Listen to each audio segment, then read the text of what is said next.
Assalamualaikum warahmatullahi wabarakatuh. Sahabat Anglo Inspirasi, kita berjumpa lagi berbincang santai bersama Ibu Profesor Tuti Anggraini PhD. Bahasan kita kali ini mengenai cara mendeteksi makanan itu masih layak dan aman untuk dikonsumsi. Apalagi makanan ini bisa yang sudah dikemas maupun tidak. Itu kan perlu dicari tahu ya Bu ya.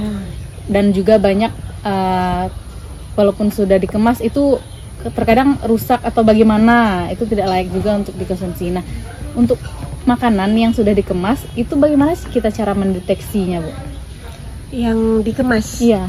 Nah, kalau suatu mendeteksi makanan di dalam kemasan apakah dia masih bagus atau tidak, tentu saja dengan cara kita buka terlebih dahulu nih.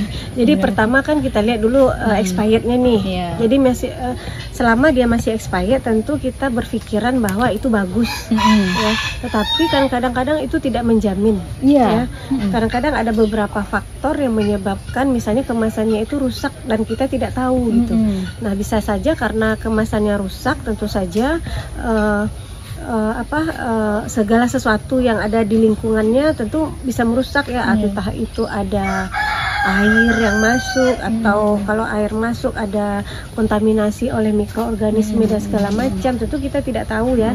Jadi untuk mencari tahunya ya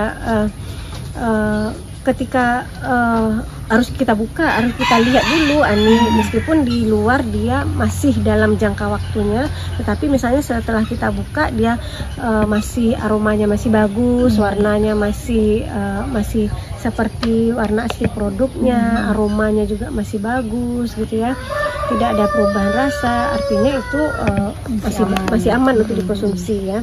Tetapi sebenarnya ya, makanya kekurangannya. Jadi kalau kemasan-kemasan biasa, kalau terjadi kerusakan kan kita tidak tahu ya. Meskipun masih dalam jangka waktu belum expired, tetapi ternyata dia ada kerusakan, tentu kita tidak bisa deteksi dari luar gitu ya.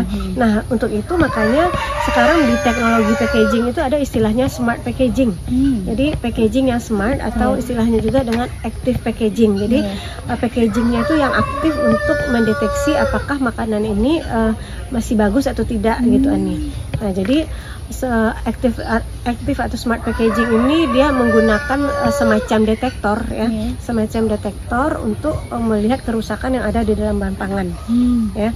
Jadi sewaktu misalnya bahan pangannya itu rusak, nah akan dideteksi oleh detektor yang ada pada kemasan itu. Jadi biasanya dia akan berubah warnanya nih kemasannya. Jadi biasanya kita detektornya itu paling umum ya, paling umum yang digunakan itu adalah pigmen antosianin. Itu diapakan pada kemasan? Nah, jadi pigmen antosianin itu warna ungu nih. Warna ungu. Yang warna ungu seperti ungu yang ada di terong misalnya, terong ungu atau yang ungu-ungu lah ya. Meskipun tidak semua antosianin itu ungu ya, tetapi kebanyakan antosianin itu ungu. Nah, jadi caranya pigmennya itu diekstrak, kemudian diletakkan di dalam ada wadah pembawanya ya, bisa dibikinkan seperti biofilm ya. Nah, jadi kita bikin biofilm dulu, artinya biofilm itu bisa dari pati ya. Kemudian ke dalam biofilm itu kita tambahkan pigmen antosianin tadi. Nah, itu yang kita masukkan ke dalam produk. Jadi dia akan aman ini ketika bersentuhan dengan produk. Nah, jadi ketika dia ketika terjadi perubahan pH, dia antosianin ini akan ikut berubah. Jadi karena itu adalah salah satu sifat dari antosianin ya. Jadi antosianin itu akan berubah warna kalau pH-nya berubah. Nah, pH pangan ini kalau sudah mengalami kebusukan, pH-nya akan berubah menjadi asam biasanya. Nah, ya, ke area bakteri pembusukan, jadi dia akan menjadi asam. Ketika produknya menjadi asam, kemudian oleh antosianin akan terdeteksi ya karena asam itu. Nah, antosianin ini akan berubah warna menjadi warna lainnya. Sehingga kita bisa mendeteksi apakah pangannya itu bagus atau tidak gitu. Itu mengubah warna kemasan atau gimana? Iya, jadi bisa kadang-kadang ada kemasan utuh, kadang-kadang ada bagian dari kemasan yang digunakan. Jadi ada bagian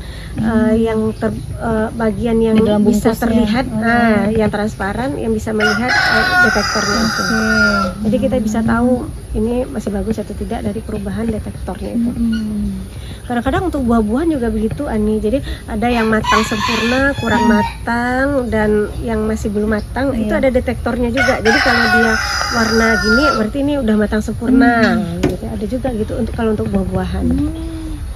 Jadi buah ini berarti ada yang dikemas belum matang gitu? Iya, jadi mungkin dia menggunakan semacam gas-gas kematangan buah kalau untuk buah ya, misalnya etilennya gitu. Okay. Ya, digunakan mungkin oksidator etilen untuk melihat perubahan warnanya. Nah, itu kan mendeteksi makanan yang sudah dibungkus. Ya. Nah, bagaimana kita mendeteksi makanan yang belum dibungkus, Bu? Atau itu kan biasanya kita mengolahnya di rumah atau mungkin salah satu sebelum kita bahas itu mungkin untuk yang dikemas misalnya kalau kita pakai kotak atau kaleng, ketika kalengnya menggembung atau kotaknya menggembung, itu berarti ada sesuatu di situ, sudah terjadi fermentasi, artinya sudah mengeluarkan gas ya. Jadi karena proses fermentasi artinya dia terkontaminasi itu. Jadi sebaiknya kita hindari mengambil ya kemasan itu yang sudah rusak itu ya, sebaiknya dihindari ya. Misalnya kalau di susu itu berbahaya, malah ada Clostridium botulinum namanya, itu sangat berbahaya ya. Nah, jadi itu biasanya kalau di kaleng ya. Tetapi kalau Tetra Pak atau kemasan-kemasan makanan misalnya rendang atau segala macam menggembung ya, itu artinya sudah terjadi kerusakan ya, terjadi fermentasi. Jadi kan mikroorganisme itu dia mengeluarkan gas ya, sudah fermentasi itu mengeluarkan gas. Itu juga bisa salah satu detektornya ya, kalau untuk kemasan. Nah, kalau untuk yang tidak menggunakan kemasan, bisa kita lihat ya selama kita bisa deteksi dari aroma, warna, rasa. Jadi kalau tidak ada off flavor, artinya tidak ada penyimpangan aroma, berarti itu bagus. Tidak ada penyimpangan warna, berarti itu bagus. Kemudian tidak ada penyimpangan rasa, berarti itu bagus. Kemudian satu lagi, apakah ada terbentuk ada sesuatu yang lain di situ, ada terbentuk berjamur misalnya. Nah, jadi itu bisa kita lihat kasat mata saja gitu ya. Nah, kalau dalam jangka waktu, Bu, biasanya produk olahan yang tanpa dikemas ini jangka waktunya bagaimana, Bu? Nah, itu tergantung dari produknya ya, itu tergantung dari produk, tergantung kadar air ya. Kalau kadar airnya tinggi, gulanya tinggi, itu cepat sekali akan terjadi perubahan ya. Tetapi kalau kadar airnya rendah ya, kemudian gula rendah, itu mungkin agak tahan ya. Kemudian kalau pangan berminyak, kalau pangan berminyak dibiarkan begitu saja, karena minyak ini kan ada di udara, ini kan ada uap air ya, ada oksigen, jadi dia akan bereaksi dengan minyaknya sehingga akan terjadi cepat perubahan aroma kalau tidak dikemas dengan baik. Itu harus diperhatikan ya, untuk makanan ya, dikemas dan tidak dikemas. Nah, kira-kira begitulah cara untuk mendeteksi makanan ini masih layak dan aman untuk kita konsumsi. Nah, mungkin sekian pembahasan kita kali ini. Semoga bermanfaat. Assalamualaikum warahmatullahi wabarakatuh. Waalaikumsalam.